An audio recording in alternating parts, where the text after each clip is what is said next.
Amém. Queridos, boa noite, graça e paz. Vamos iniciar nossa reunião, nossa aula.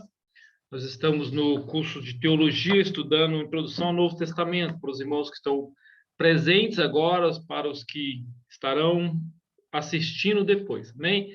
Vamos iniciar com uma oração e aí já iniciamos nossa aula. Pai, obrigado, Senhor, por tudo, Pai, pela Tua presença, Senhor, e Teu amor para conosco. Ensina-nos cada dia mais, Senhor. Venha, Senhor, guiar-nos, ó Pai, em nome de Jesus, Pai. Venha guiar-nos, Senhor, na direção do Teu Espírito, ensinando-nos cada detalhe da Tua palavra, Pai. Cada momento histórico, Pai, onde a Tua palavra foi inspirada, levada aos corações para trazer para nós, Pai. Abençoa os alunos para a glória do Teu nome, Pai. Amém. Muito bem, queridos. Vamos aí no Novo Testamento e as últimas epístolas. Nós vamos falar sobre as epístolas pastorais. Orientação e incentivo aos novos ministros, ou seja, uma epístola direcionada para pastores de igrejas plantadas, e a partir daí nós vamos partir para a próxima, que é a 2 Timóteo e Hebreus, a epístola híbrida, a incógnita do Novo Testamento, né? Epístolas gerais e Epístolas gerais 2 e Apocalipse, ok? Nós temos slide até a capítulo 3. Então, vemos aqui agora, nesse momento aí, já partindo para as epístolas pastorais. E, ao partir para ela, nós temos aí o início de um momento em que nos ensina algumas coisas. Nós temos aqui, então, as epístolas pastorais, orientações e incentivo a esses novos ministros, a esses pastores. Então, o termo epístola pastorais foi dado no início do século XVII, para se referir aos pastores, aqueles que a gente entende que é o momento em que Paulo e as epístolas estão servindo para incentivar aos novos ministros e pastores de igreja. Autores, aí temos a terminologia, né? E temos aí a autoria paulina atuais problemáticas. Então, o estudioso questiona se foi Paulo, afirmando que foram escritos por alguém que lançou mão do nome do Paulo. Na época, se escreviam cartas com o nome de gente importante, para que essas cartas pudessem ter crédito, e muitos acreditam que é isso que aconteceu. E aí a gente tem alguns problemas. O problema da problemática gira em torno do momento histórico. Nesta, o problema é a harmonização entre as situações expostas e a informação que temos da vida de Paulo. Ou seja, a informação de Paulo ela acaba em Atos capítulo 28. Ali ele não morre, ali a gente não sabe o que acontece com ele. E aí há um conflito aí. O que aconteceu com Paulo depois? Então, quem escreveu essas cartas, se não é mencionado Paulo, se Paulo é mencionado a todas as demais cartas paulinas? A gente vê isso aí com algumas teorias contra essas, as teorias recentes. Temos a outra questão, expressões teológicas, a terceira problemática, ou seja, a segunda problemática é a questão histórica, né? Nós vimos aí essa harmonização da vida dele, e a próxima expressão teológica, ou seja, Paulo ele muda o teor, ou seja, na concepção da moderna crítica, ou seja, o momento em que as pessoas começaram a criticar a maneira que foram escritos os livros, e aí partiram para dentro da Bíblia, desde que isso não tira os valores da Bíblia, as doutrinas da Bíblia, a gente pode questionar questões históricas, entende? A gente só não pode questionar doutrina, não podemos questionar ensinos fundamentais, valores fundamentais, entende? Sobre tipo a Trindade, sobre a existência de Deus Pai, Deus Filho e Espírito Santo, outras questões. Mas algumas problemáticas dá para a gente estar estudando. E aí, muitas coisas que não é encontrado, por exemplo, o termo soteiro, Salvador, não é encontrado dentro disso. Então, as pessoas acreditam que foi um falso Paulo que escreveu estas cartas. Só que, seja como for, a autoria paulina é um elemento essencial para a aceitação e veracidade das doutrinas. Nesse texto, não pode ser descartada. A gente vê o envolvimento do que Paulo estava trazendo para aquelas pessoas, ou seja, para aquela, como fala, aqueles que estão ali relacionados. Então, a gente tem algumas problemáticas sobre a sua autoria. Entretanto, é melhor pensarmos sobre a posição que Paulo escreveu essas cartas, principalmente algumas introduções da sua viés apostólica, entende? Apesar de terem essas problemáticas aí dentro do texto. Então, seja como for, a autoria paulina é um elemento essencial para aceitarmos, principalmente as doutrinas ali esboçadas, principalmente os ensinos tão firmes que estão ali. Então, temos aí a primeira epístola a Timóteo. Primeiras epístolas pastorais foi endereçada a Timóteo. Timóteo, a gente lembra que é o filho na fé de Paulo, a sua mãe Eloide, sua avó, não sei se é mãe ou avó, as duas criaram Timóteo, ensinaram o evangelho, e Paulo adotou Timóteo como filho na fé, ensinou ele todas as coisas, e aí agora ele está pastoreando uma igreja, e Paulo, ele leva para Timóteo essa posição de ensinar através dessa carta. Então, Paulo tem algumas ideias sobre por que Timóteo deveria estar ali. Então, Timóteo deveria permanecer em Éfeso, zelar pelo crescimento espiritual da igreja, daquela igreja, refutar as falsas doutrinas, organizar a comunidade cristã ali estabelecida. A igreja enfrentava dificuldades que prejudicavam a própria estrutura, base de sustentação da igreja. Então, ninguém mais forte e mais direto do que Timóteo para estar ali e desenvolver isso, trazer isso. Então, é uma carta excelente.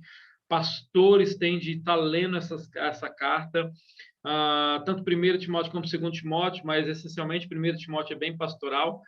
A leitura que eu já fiz várias leituras sobre Timóteo, o livro de Timóteo, e aí uma última vez que eu fiz, eu estava pensando sobre minha vida pastoral e eu fiz a leitura bem na visão de ser um pastor, e foi muito edificante para mim. Então, Timóteo é o pastor que recebe essa carta. Então, aí tem muitas coisas que ele tem de lutar contra dentro daquele lugar, principalmente falsos ensinos. Nós estamos na página 203, deturpações da verdade, que não procedia de fora, ou seja, não vinha de pessoas estranhas, vinha de dentro dela. Então, você vê como que Timóteo ia combater pessoas que estavam dentro. Mesmo a igreja não é pequena. O apóstolo João congregou nessa igreja. Então, essa igreja provavelmente era uma igreja grande, e reunidas principalmente em um ambiente só, talvez com a ceia, e em ambientes diversos, como as casas que eram escolhidas para estarem ali na região. Então, temos isso aí. Contexto e redação. A primeira epístola de Timóteo é redigida durante o período de liberdade de Paulo, após o primeiro encarceramento em Roma. O contexto que apresenta a epístola surge de uma liberdade vigiada ou provisória. Então, a igreja não andava bem, a razão pelo qual Paulo escreve, objetivando animar Timóteo, porque as pessoas estavam enfrentando o pastor, estavam desafiando a sua palavra, os falsos ensinos, falsos ensinadores, os falsos pastores que haviam ali. No estudo que eu fiz, eu percebi esse toque de falsos pastores. Tem um livro também que eu li sobre Timóteo, Carta a Timóteo, que é um livro para pastoral. Eu fiz uma leitura dele muito forte, como o autor tratou um pastor dentro dessa carta. Então, a gente vê que Timóteo está sendo animado ali dentro daquele contexto, e ele serve para servir e seguir naquilo ali. Deixa só, página 203, nós estamos aí. Então, a igreja não andava bem, razão pela qual... Deixa eu só tirar aqui o meu...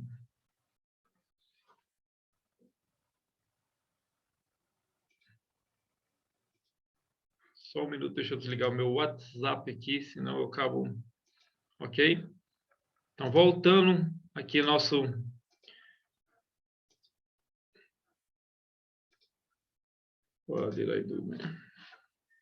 Então, aí temos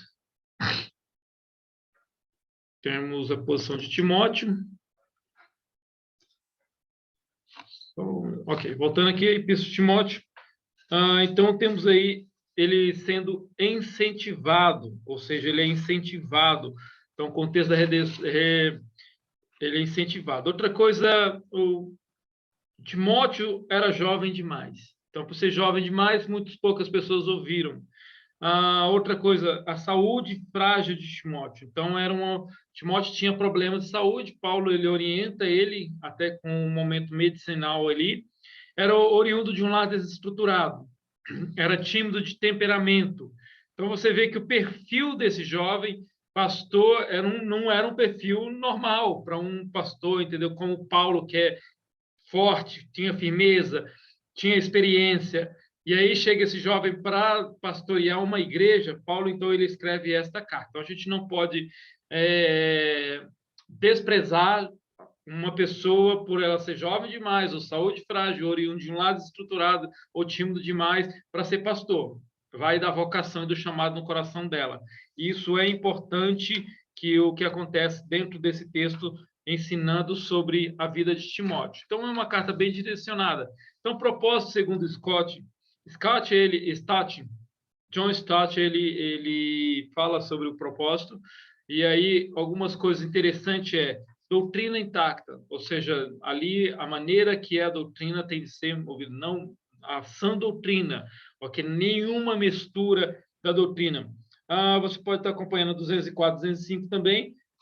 Outra coisa é homens e mulheres no culto, ok? Uma segunda coisa é o culto, a devida participação de homens e mulheres em sua realização, como funcionaria aquilo. A função pastoral e ordenação dos presbíteros, 205 na sua página. Então, como seria a ordenação, a função pastoral, qual que é o critério? Liderança, líderes mais jovens, responsabilidade social, olha que importante, uma carta falando para a igreja, ali sobre a responsabilidade e amplitude, e atitudes dos crentes em relação a riquezas materiais. Ou seja, existiam muitos crentes ricos, e aí Paulo ele dá uma palavra sobre esses ricos. Então, como essa carta ela é bem estruturada no sentido pastoral.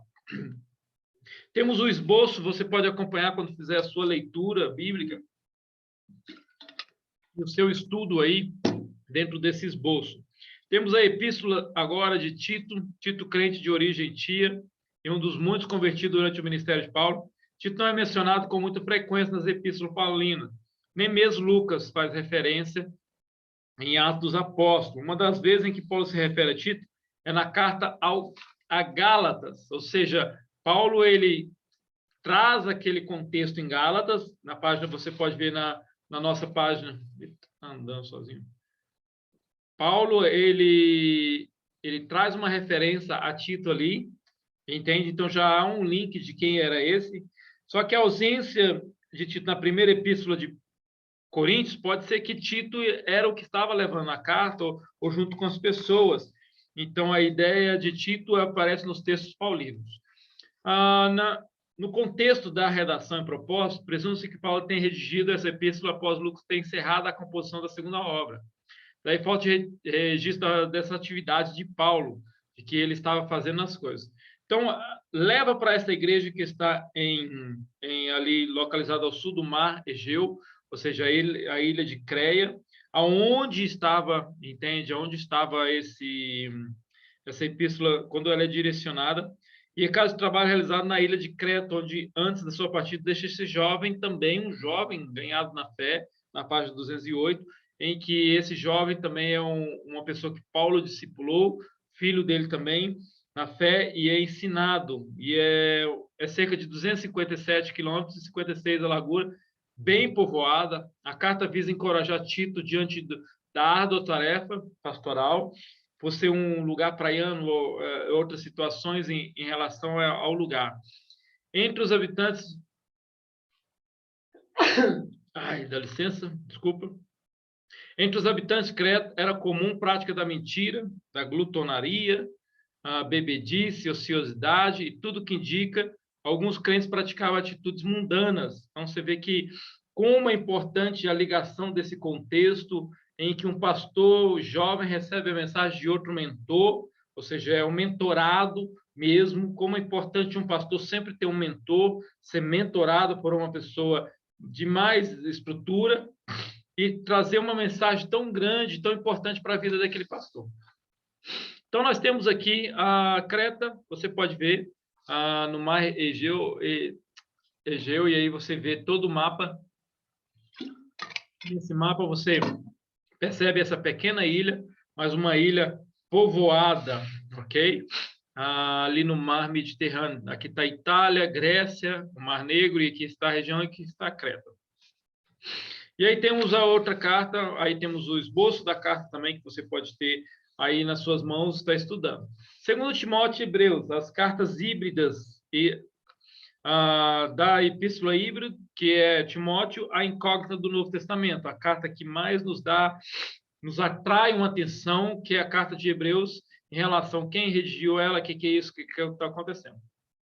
Então, foi redigida na prisão, momentos antes de Paulo sofrer o martírio, merece ser classificada com as demais epístolas de Cáceres. Conteúdo essencialmente pastoral, deve ser inserido no rol das epístolas pastoral. Então, o conteúdo de 1 Timóteo, essa epístola híbrida encaixada a 2 Timóteo, a 1 Timóteo, ela tem um conteúdo também pastoral, mas bem pessoal, ok? Ela foi redigida nesse momento em que Paulo está ali, ele chamado período de encarceramento. Mas ela é colocada aqui porque ela tem um conteúdo pastoral também na vida dela. Híbrido quer dizer, uma carta híbrida quer dizer que é um adjetivo utilizado para indicar que determinado ser provém de espécie diferente, ou seja, que os elementos que o compõem são de origem diversas. Ou seja, a carta não é só pastoral, ela tem vários assuntos dentro dela, até assuntos pessoais que Paulo traz ali. Então, você tem aí no seu livrinho também Epístola dos Cáceres, ou seja, escrito nas cadeias, Epístolas Pastorais e a epístola aí no meio aí,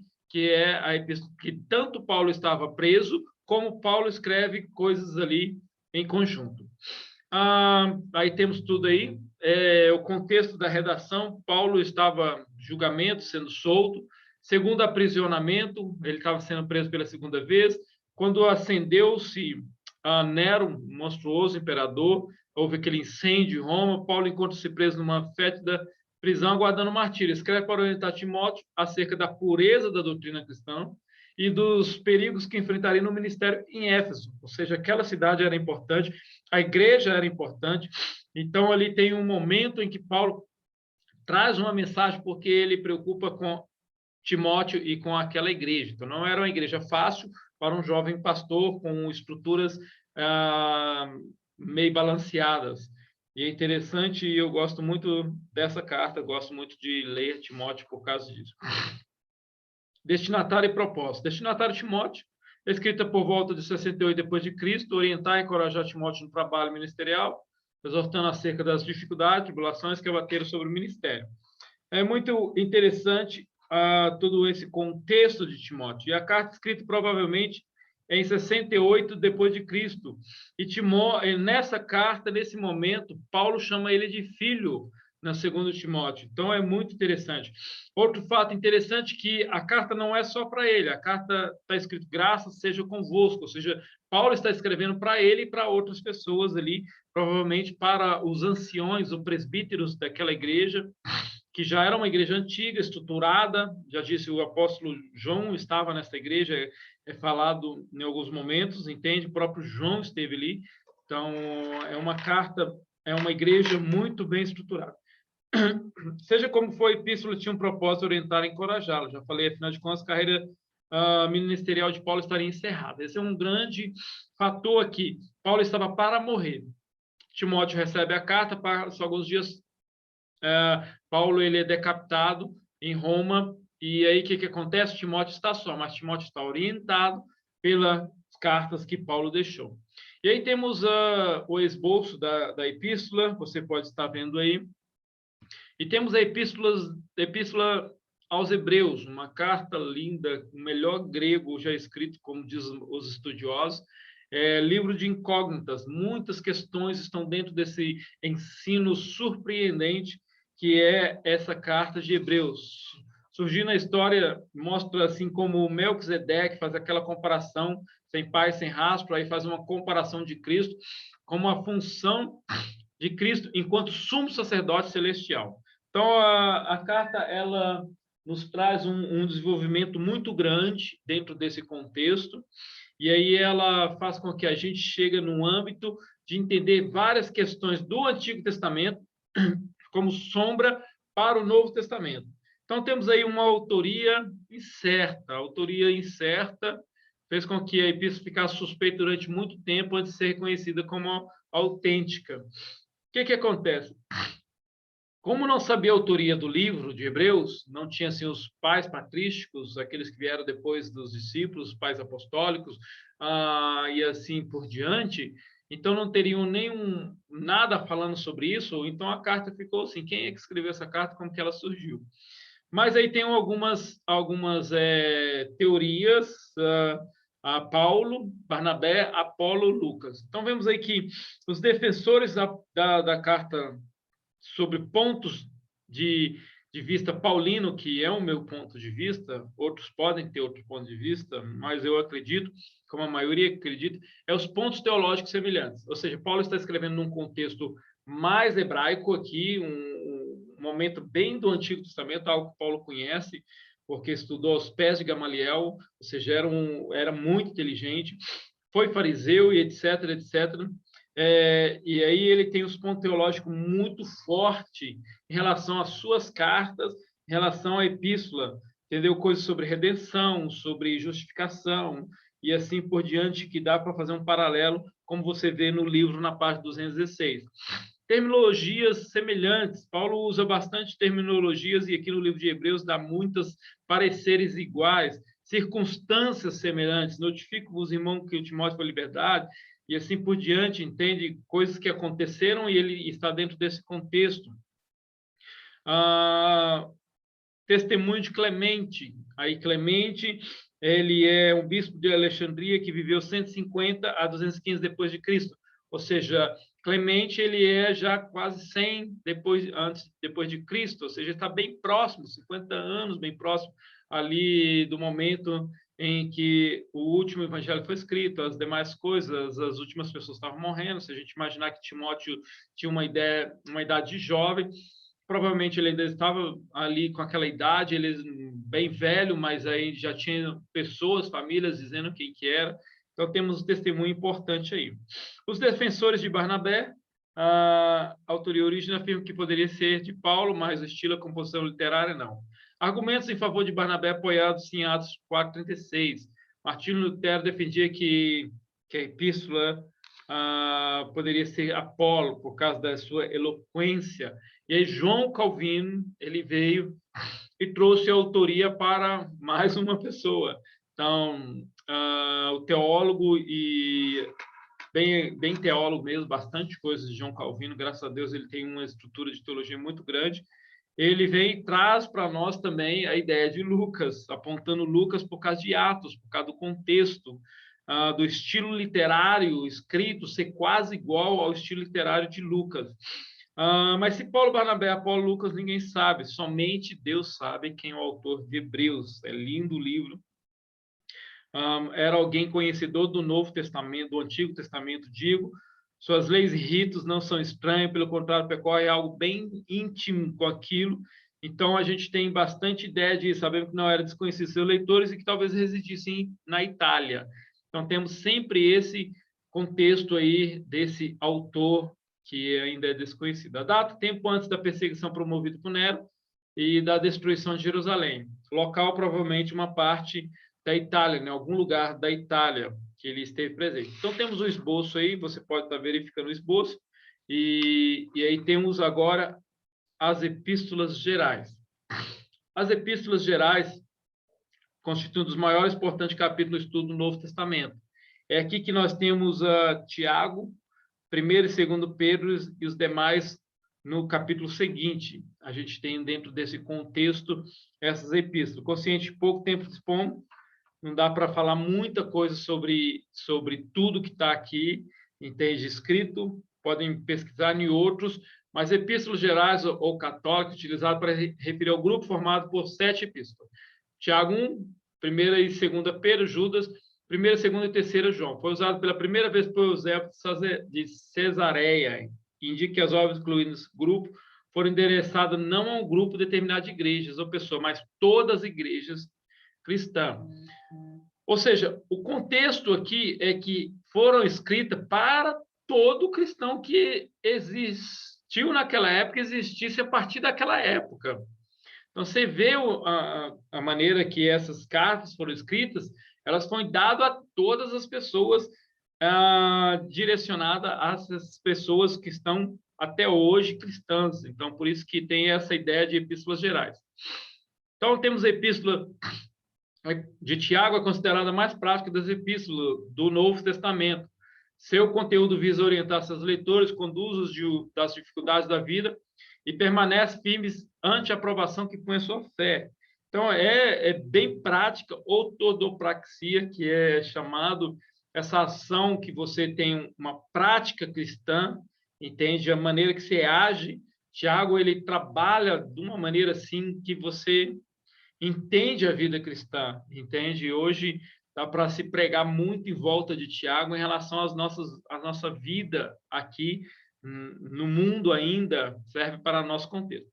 Questões referentes às provações e a maturidade que o cristão deve desenvolver dentro dessas provações. Quem não é provado depois de tantos anos o cristianismo não existe, somos provados.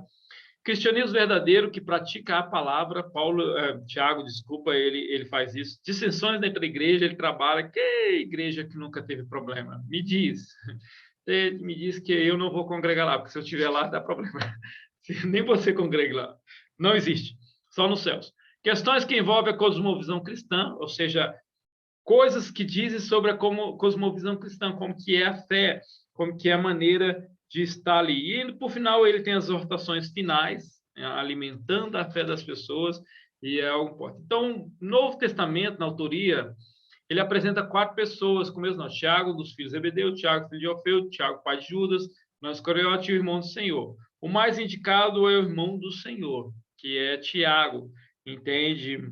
Se perguntássemos na página 223, se Tiago tinha condições para escrever uma epístola, haja visto que na época do ministério de Jesus ele não acreditava em Jesus, precisamos responder que sim, porque pelo menos ele via, ouvia, era família, e ao converter ele mergulhou nisso, e pelo poder do Espírito Santo acredito sim que ele teve capacidade suficiente, tornou-se testemunho ocular sobre a ressurreição de Jesus. Imagina o tempo que ele passou com Jesus, tanta coisa Jesus falou para ele, e obteve igualmente experiência do batismo no Espírito Santo, e assim por diante. Então, data e local da redação. Pode ser que a epístola tenha sido escrita antes de 62 depois de Cristo, ou seja, antes de Tiago ser martirizado, porque o livro de Atos fala sobre o martírio dele, e aí provavelmente bem antes da sua morte. É difícil buscar uma data, início, por sua vez, leva em consideração para algumas contradições aí sobre o que Tiago e Paulo falam. Tiago fala sobre obras e salvação, Paulo fala sem obras e justificação e sendo salvo só pela justificação, mas a gente tem de entender que são 2 contextos diferentes, igrejas diferentes, pessoas diferentes, falando sobre assuntos que têm relevância para aquela igreja e até mesmo para nós, entende? Para pessoas que muitas vezes acham que só as obras sociais que vai ajudar-nos a receber os céus, vai ser salvação. Paulo chega e diz que não, entende? Mas Tiago diz, mas você é cristão, converteu, se você não mostrar suas obras, você não converteu de verdade, você não é igual a Jesus, você não ama o próximo, não tem compaixão, empatia. Então, são textos diferentes que não se chocam em lugar nenhum, ok? A não ser que se queira que se choca, né? Como Martinho Lutero fez isso. Martinho Lutero chamou essa carta de palha, ou seja, não serve para nada. Porque na época da Reforma ele estava baseando bem as doutrinas, ele estava condensando as doutrinas, e Tiago não tem as doutrinas condensadas, mas ela tem uma ortodoxia. Ok? Acompanhando até aí? Beleza, meus irmãos? Então, é o livro de Tiago, carta facinho de se ler. 1, 2, 3, você já está lendo. Você consegue fazer essa leitura e consegue caminhar. E aí temos aí, incluso nas epístolas gerais, temos característica, autoria, tal, já passamos, destinatário, prático, seu objetivo é dar conselhos, diversas instruções éticas, anotações permaneceu a carta, então você verifica. Então, aqui no momento, tivemos um problema com o slide.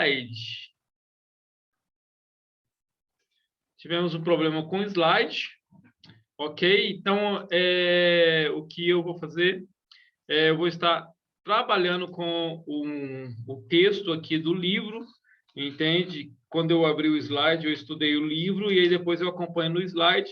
Aí eu fui ver o slide, estava faltando algumas coisas. Esse slide ele é cedido pelo IBAD. Mas vamos lá. Nós temos, então, as próximas cartas, que é 1ª e 2ª Pedro. Você está na página 226. Aqui vemos que primeiras são as únicas epístolas, primeira e segunda Pedro. Por que vamos dividir os três? Porque a terceira a gente vai falar porque ela tem um pouquinho de diferença. São as únicas epístolas do Novo Testamento escritas por esse apóstolo. É a única que Pedro escreveu. Procura mostrar aos seus leitores a importância da salvação Cristo otorgada aos eleitos segundo a presciência. A primeira epístola endereçada da dispersão do ponto da Galácia, Capadócia, Ásia e Bitínia. Ou seja, ali é a região em que essa carta foi escrita para aquelas pessoas. Por isso que fala uma cartas gerais, porque é dada àquelas pessoas. Então, a ideia dessa carta, Pedro agora ele está lutando contra os falsos mestres, entende? E ensinando as coisas ali sobre esses enganadores. A autoria, autor identifica-se como Pedro, apóstolo de Jesus Cristo. Então, é direto, Pedro, apóstolo de Jesus Cristo.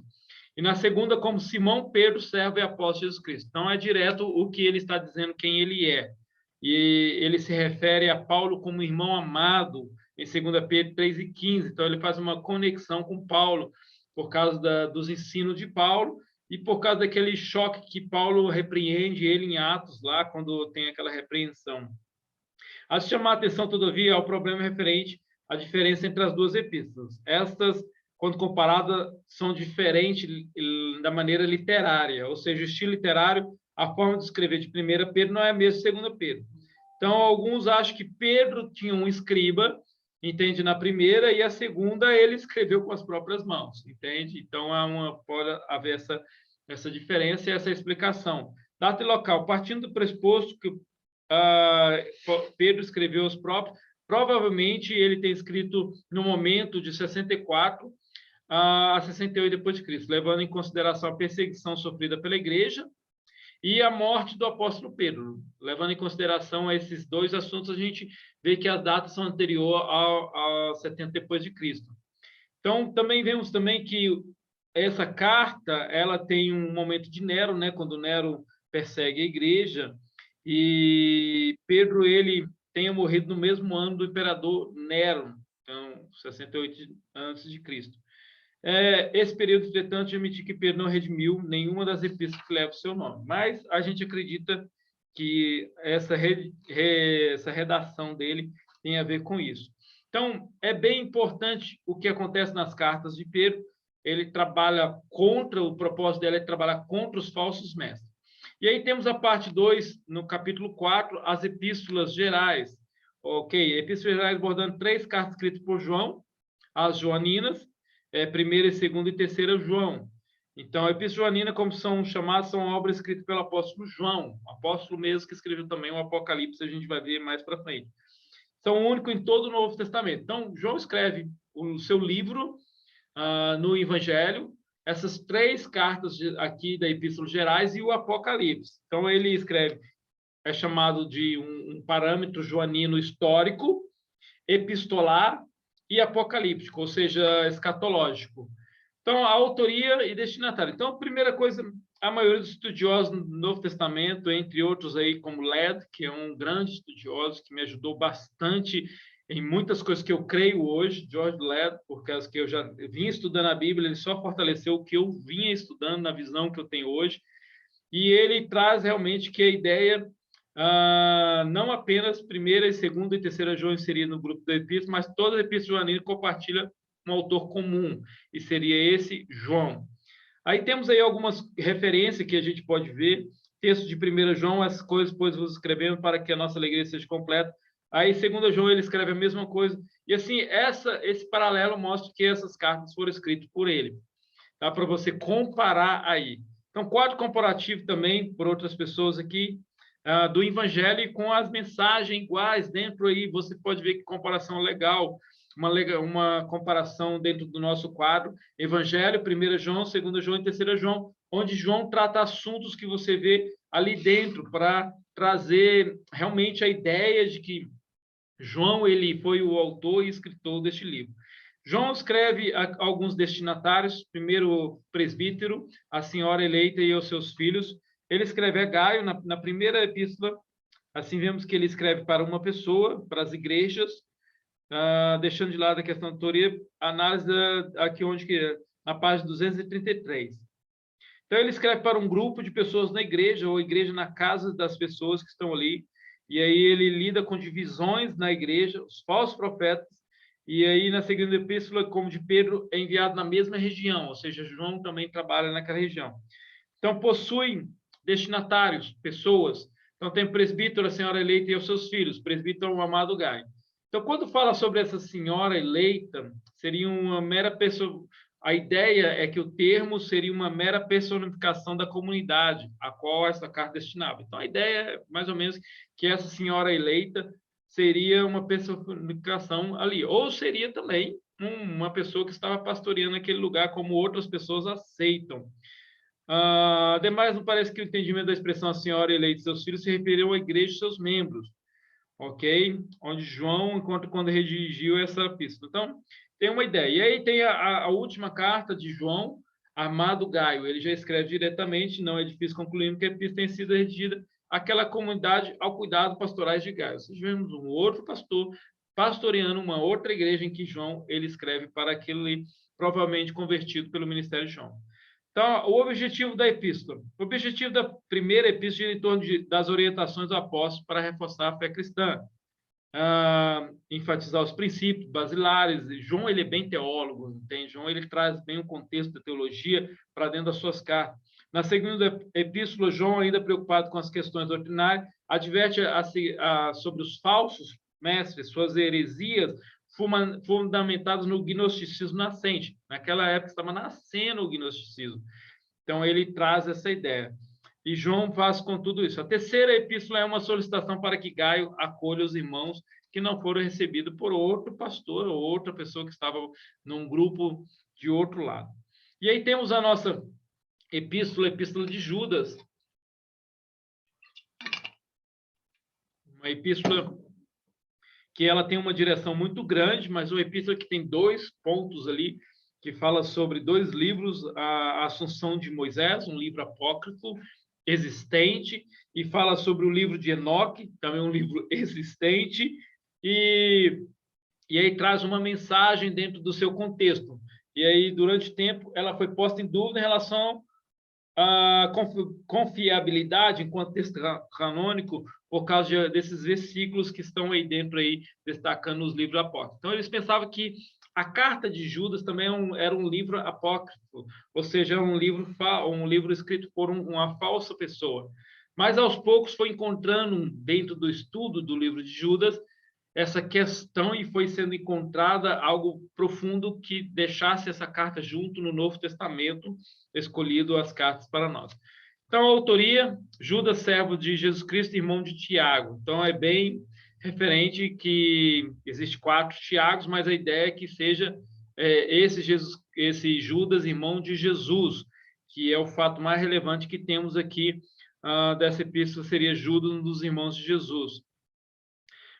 Objetivo da epístola. Judas escrever a epístola tinha em mente combater terríveis heresias que começavam a surgir na igreja. Então, os falsos mestres e seus nefastos ensinos foram duramente combatidos. Homens ímpios convertem de solução a graça, negam a Deus, versículo 4, como Sodoma e Gomorra, contamina a carne, como animais racionais corrompem, são manchas das suas vestes. E assim ele trata esses falsos mestres. Uau! Imagina! Você já imaginou se uma carta como essa fosse escrita aos falsos mestres que estão aí pregando na televisão, pregando aí nas igrejotas aí, ou igrejas grandes? Judas ele teve coragem de fazer isso, e ele chama essas pessoas de nomes aqui que realmente são nomes que dados a esses falsos mestres, falsos pastores, como se fossem pessoas como de Sodoma e Gomorra, que tentando converter a família de Ló ali naquelas situações. A próprio Ló ele tem incesto com as suas filhas, justamente porque é uma situação da convivência ali em Sodoma e Gomorra. Então você vê, olha só como que ele diz que esses falsos mestres trazem falsas ideologias para dentro. É um livro excelente. Eu ouvi uma pregação sobre o livro de Judas e fiquei maravilhado, entende, sobre todos esses contextos. Então temos aí o esboço da epístola, tanto de Judas, de João. Você pode estar estudando um esboço, pode estar lembrando, entende tudo, e temos esse fechamento do livro de Judas. e partimos para o livro de Apocalipse. O livro de Apocalipse é um dos livros mais, vamos dizer, interpretados em várias maneiras de serem interpretados no mundo. É um livro que há vários tipos de interpretações da maneira que se interpreta o livro. Já ouvi várias pregações diferentes, interpretações diferentes de pastores que acreditam que ele é histórico, que acreditam que ele é simbólico, que acreditam que ele não é simbólico, que ele é real, e etc, etc. Então, o livro de Apocalipse é um livro cheio de simbolismo, entende? E múltiplas linguagens, figuras, muitas delas as pessoas imaginam, mas não têm a certeza que aquilo é aquilo, entende? Podem até imaginar, principalmente que o livro de Apocalipse geralmente ele é muito estudado junto com o livro de Daniel, entende? Ele é estudado com o livro de Daniel. Então, por ele ser estudado com o livro de Daniel, é um livro que bate muito. Então, temos aí, vamos falar sobre a autoria atribuída a João, discípulo amado. A gente já vê o livro iniciando desta maneira, então não há dúvida de fato que tenha sido seu autor, entende? Ademais, a autoria de João sempre foi aceita pela igreja desde a primeira década. Tertuliano, entende? Oi, Cat, oi, Micael. Meus filhos estão ali assistindo a aula. E aí, temos os seus destinatários, ou seja, voltando aqui, esses homens, origens, pais apostólicos, não apenas atribuem autoria de João, mas fazem sem deixar qualquer indício da existência de posicionamento contrário. Então, é muito forte isso, entende? Destinatário do Apocalipse são identificados em dois lugares no início do livro: revelação de Cristo deu ao mostrar aos seus servos as coisas que em breve devem acontecer. E o segundo é as 7 igrejas que se encontram na Ásia. Pastor aqui na igreja, pastor José e evangelista Jonathan estão ministrando sobre as 7 igrejas da Ásia. Então, as igrejas da Ásia são identificadas no versículo ali 11. Então, a igreja escrita aos servos e a igrejas da Ásia, diretamente à igreja da Ásia. Então, temos data e local da redação, 81 a 96 depois de Cristo. Lembrando que João foi o único discípulo a morrer de morte natural. Então, provavelmente, ele estava ali naquela ilha de Patmos, isolado, onde ele escreveu, e aí onde ele teve a mensagem. Então, aprisionado, ele mesmo fala, entende? E aí ele se achou com Cristo naquele lugar.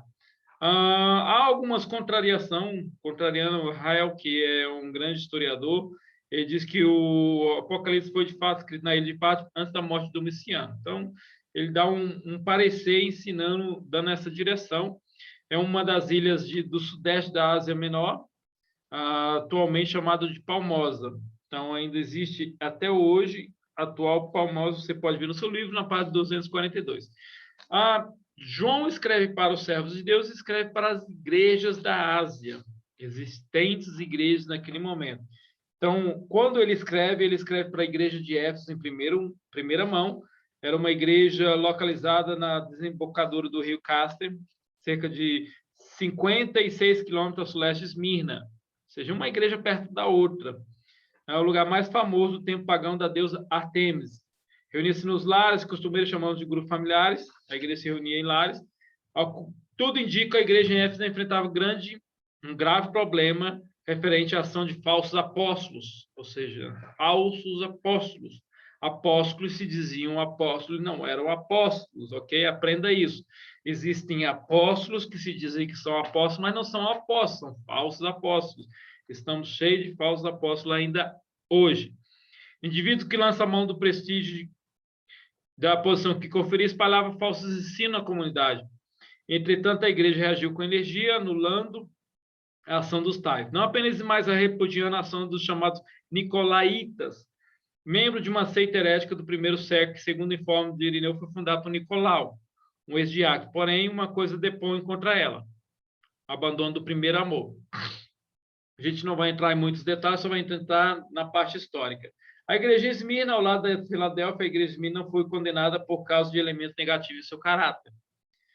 Localizada à proximidade dos mais importantes porto da Ásia, a cidade de Esmina destacou-se em virtude de grande movimento comercial e berço de grandes homens como Homero, autor da Ilíada e Odisseia, okay? Quem já ouviu falar do livro da literatura chamado Odisseia, pois é desse lugar que Homero veio.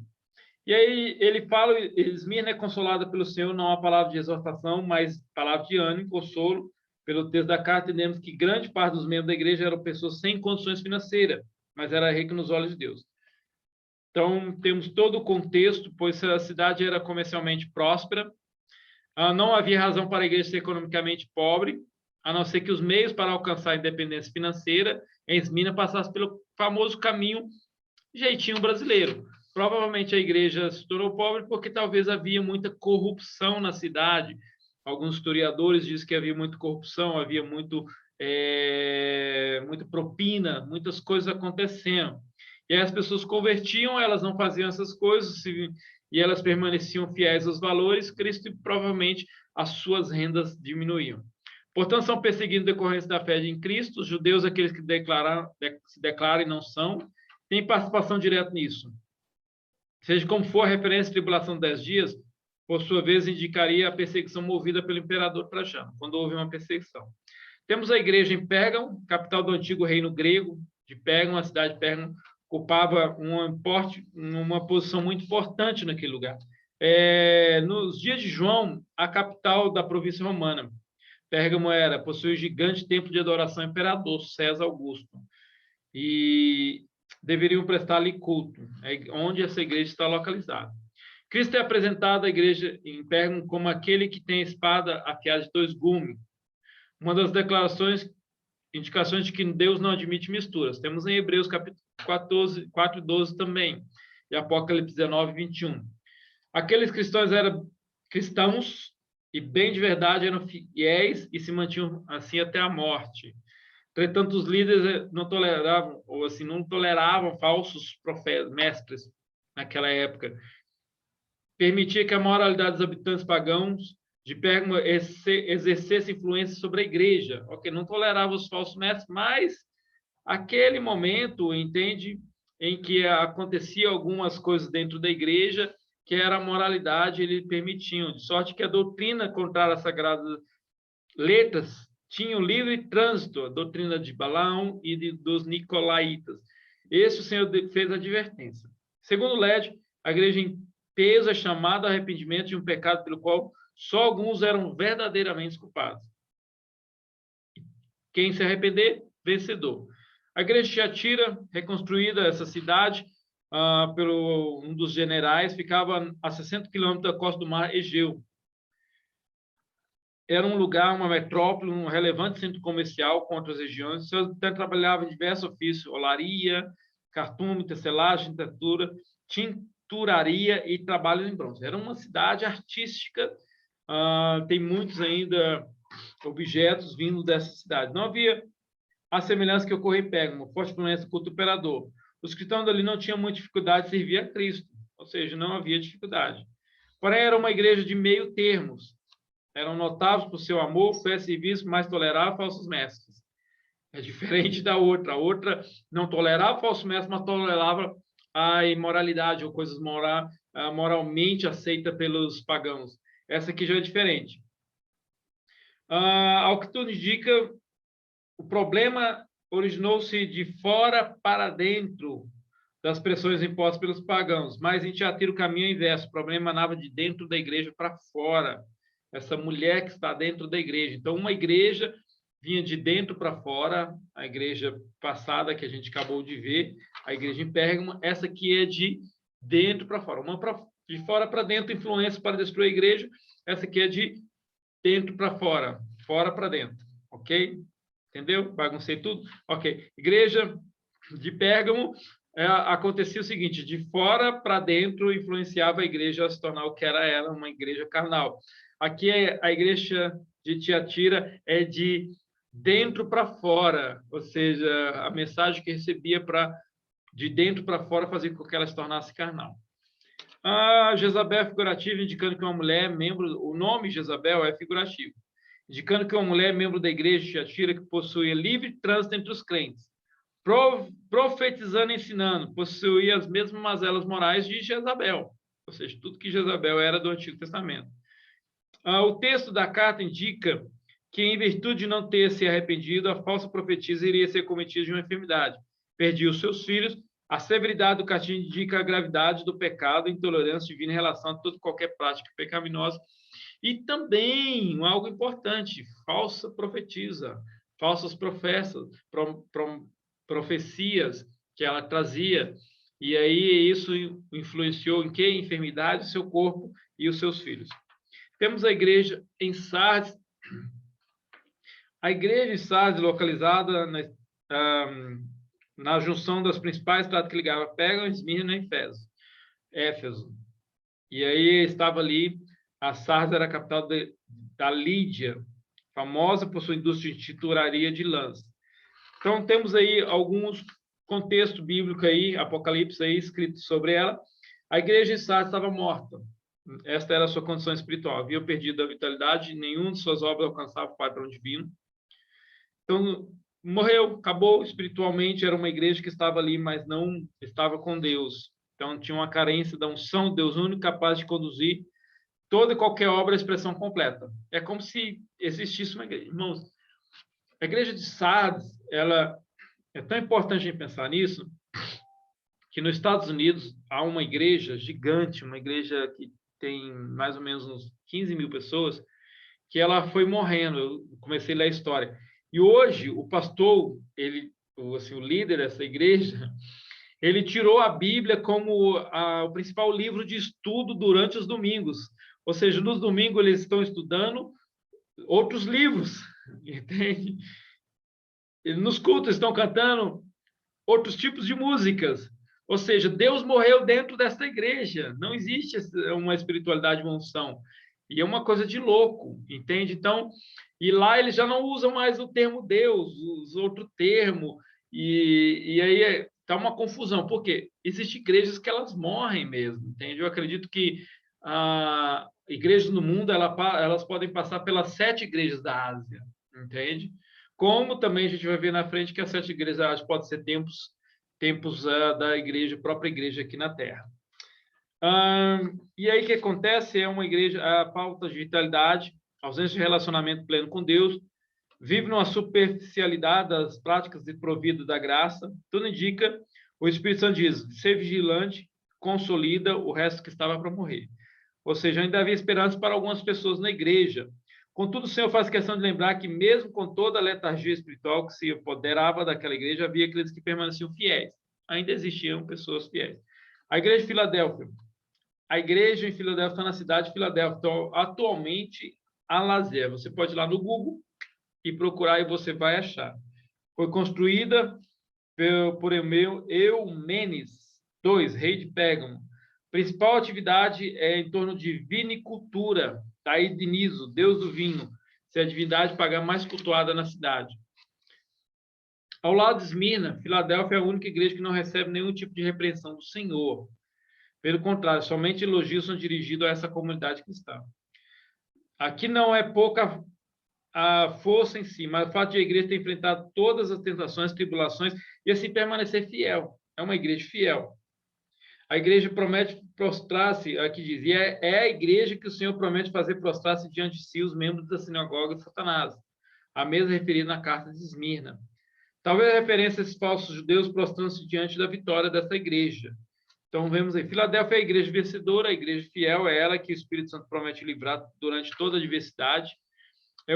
Ela é uma igreja que muitos acreditam, entende, que fala livrar durante a adversidade, ou seja, qual a interpretação que se deu o versículo. Eu te guardarei da hora da provação que há de vir sobre o mundo.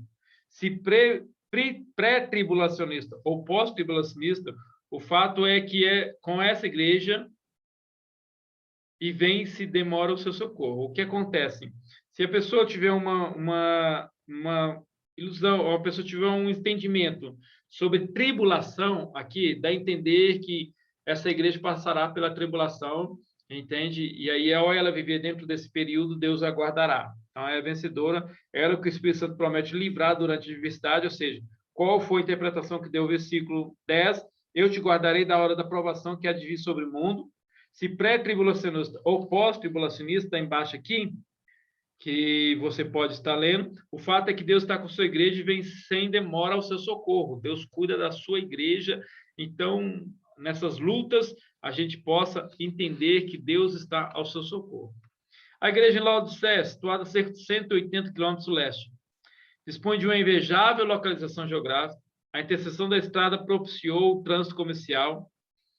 A cidade tornou-se tão rica que sozinha foi capaz de custear a sua reconstrução, ou seja, era um lugar rico. Essa condição, mais que isso, é apego à confiança nos recursos financeiros, o maior problema enfrentado pela Igreja de Cristo naquele momento.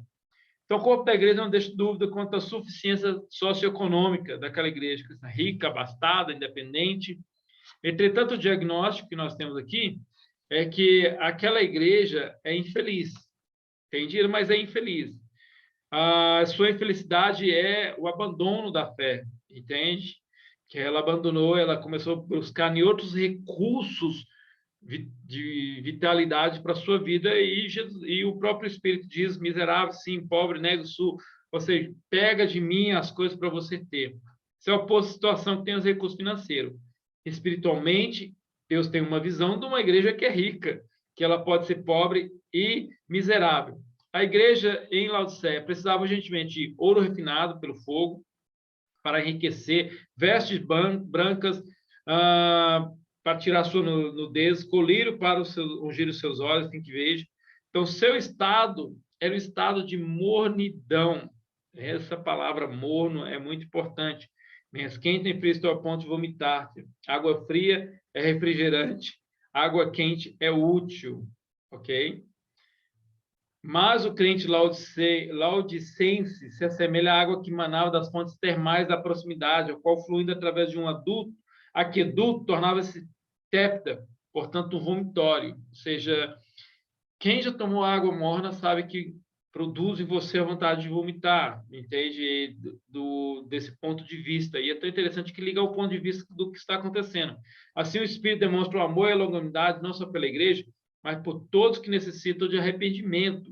Ou seja, esse meio termo aqui, ele é bem ensinado nessa carta, que existem pessoas que chegam no meio termo, não é nem quente nem frio, elas chegam no meio termo e se diz ainda que está dentro do contexto cristão, ou seja, de igreja.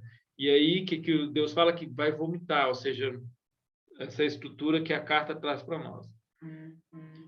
Resumo da estrutura do Apocalipse. Após registrar a palavra de Jesus às 7 igrejas, João prossegue relatando uma visão.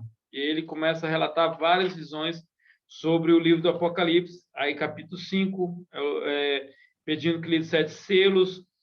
Você pode estar lendo capítulo 7, capítulo 6, depois capítulo 7, o interlúdio antes de abrir o 7º selo. Capítulo 8 em si, com o fim do interlúdio, o rompimento do 7º selo. 9, 10 e 11 estão ligados pelo interlúdio que semelha da visão dos 144 mil. Capítulo 12 inicia-se com a visão de uma mulher e um menino, o dragão. A opinião quase magitória que a mulher seja a representação da nação de Israel, o filho, o Senhor, Jesus e o dragão, o próprio diabo. Capítulo 3 surge trazendo imagem das duas bestas, a primeira emergindo do mar, geralmente considerado como o anticristo. O anticristo representa o poder político, então acertado. Capítulo 14 traz Cordeiro e seus remidos no Monte Sião, contraste com os seguidores da besta. Capítulo 15 e 16 traz uma série de flagelos, que é sobre a terra. O capítulo 16 e 17 ocupa a descrição da meretriz, a grande Babilônia. A grande meretriz interpretada como sistema religioso forjado durante a grande tribulação. Sentado no mundo. Capítulo 19 retrata a destruição da besta, falso profeta. Capítulo 20, 21 e 22 conjuga o seguinte tempo: a prisão de Satanás por 1000 anos, seu posterior livramento e derrota, eterno juízo de Deus, estabelecimento do novo céu e nova terra, revelação da nova Jerusalém, finalmente, conclusão e bênção apostólica. Então, nós temos aí o livro de Apocalipse, que você pode estudar. Aqui tem muita coisa que é visão do autor, também, como vários interpretam, ou também o autor ele trouxe várias interpretações mais concretas de pessoas sobre essas questões. Então, existe muita interpretação. O livro de Apocalipse ele tem várias interpretações, de várias maneiras. Recentemente até teve um pastor que ele pregou uma interpretação moderna do Apocalipse, não gostei, né? Fazer o quê? Ele tem o direito de fazer, entende? Porque o livro de Apocalipse ele é bem complicado em relação às simbologias. Ninguém pode dar certeza, é isso que está escrito, é isso que vai acontecer, entende? É bem assim, o que vai acontecendo são as profecias vão se cumprindo, a gente vai vendo o que Deus está dizendo, porque tem um contexto bem literário de João na época, entende? O dragão, a besta, essas coisas emergindo, tem um contexto bem forte em relação a isso. Mas estudamos a Bíblia, temos uma visão aqui na igreja, através do pastor Emerson e dos pastores, entende? Essa visão é dada sobre o Apocalipse e é direcionada. Como o pastor Emerson tem aqui na IBBN, entende? Igreja Batista Boas Novas de Dourados, assim também tem outros pastores em outros lugares que têm essa visão, entende? Outro pastor, o pastor da Presbiteriana vai ter outra visão sobre o Apocalipse. Congregam lá as pessoas que vai ter um ensino sobre isso. A igreja metodista tem outro. A igreja desse pastor da igreja moderna que falei que ele modernizou o Apocalipse, ele tem outra visão. Mas se essa visão não se enquadrar dentro do que vem estudando há mais de 2000 anos os teólogos e outros pastores estudando sobre o livro do Apocalipse, ela fugir para uma interpretação errada, uma interpretação errônea, uma interpretação, como eu vi recentemente, essa seita, ela começou em 1960 sobre o Apocalipse e ela acabou em 1980, ela deixou de existir. Por quê? Porque no dia que a pessoa disse que a besta era fulano de tal e não sei o que, levou a igreja para um acampamento e ele cometeu um suicídio em massa com 45 pessoas. Depois teve outros loucos aí que fazem suicídio em massa. Mas é isso aí que acontece. Pessoas têm uma interpretação, outros seguem, acreditam e se tornam um ídolo daquilo. Então a gente tem que tomar cuidado. Faça a sua leitura bíblica com cuidado, pelo poder do Espírito Santo. Amém? Deus abençoe a sua vida. Terminamos a introdução ao Novo Testamento. Nosso próximo livro é Missiologia. Pastor Lucas Gasparotto vai estar ensinando. Deus abençoe. Vou estar terminando com uma oração. Vamos estar terminando com uma oração agora. Pai, obrigado, Senhor, pela vida dos nossos irmãos, Pai, pela aula que tivemos, Senhor. Possamos, Senhor, ainda nesse momento de pandemia, Pai, trazer essa estrutura, Senhor, do que o Senhor tem nos ensinado, Pai. E que a tua mão, Senhor, o teu poder, Senhor, possa nos ajudar, Senhor, direcionar, Senhor, que essa escola continue, que os irmãos continuem aprendendo para a glória do teu nome. Amém. Deus abençoe cada um de você, meu irmão. Fica na fé. E aí terminamos a nossa aula. Até a próxima, em nome de Jesus.